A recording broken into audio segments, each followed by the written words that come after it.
روزنامه‌وان عقید روز آوا تیویره بحثا کلین شر و برخودانا 58 روزان آل عفرینی کره عقید روز آنی زمان کو او به کمیره دیمن پینوس و دنگ خو ببن دنگ برخودانا گلو شروانان 2018 دولت ترک آداگر کرد به بلافرین شهر و بطوبان ایریشه که بر فرح لدیجی باجار عفرینی و گوندوارن وی دست پیکر. لهمبری ایریشن دولت ترک آداگر کرد گل، زاروک و شروانان 58 روزان به ناوی برخودان سردمیل برخودان. روزنامه‌وان عقید روز که یک روزنامه‌وان عفرینی بو و کلین 85 روزان شوپان جروج آوا تیوی را بحثا شر و برخودانا گل کرد. او کلینین دست پیک ساعت 4 و 10 دقیقه بیشتر چله ساعتین ایواری او ایریشن بالافران دم دست پیکر همون نافچین عفرینه تبی هفت نافچین خو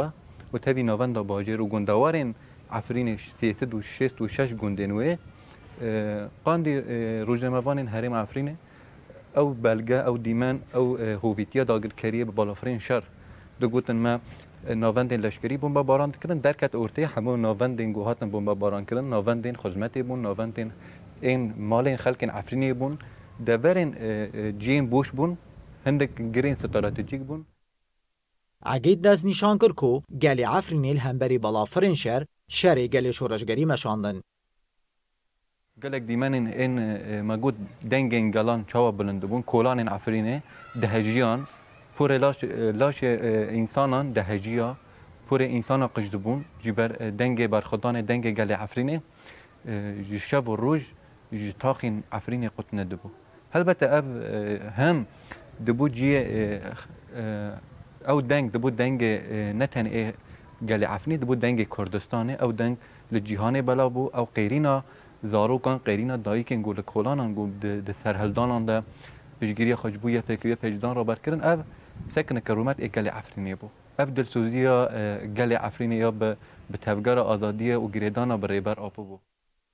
هروها عقد روز جود أو بكاميرا ديمان وينا وبينوساها ببندنج جال وشروانان بكاميرين خوا ببينوسين خوا بنوتشين خوا دوسين خوا بحمو مسلكي خوي إن شابمانية أما لهمبري داغر كريه أو كريارينجو تردگرتن دیلن و دخوازن گلیمه نیل به دنگ گلیمه بگنی ریا گشتی امیج بن دنگ ودانا زاروکان ببن دنگ ودانا دایکان ببن دنگ ودانا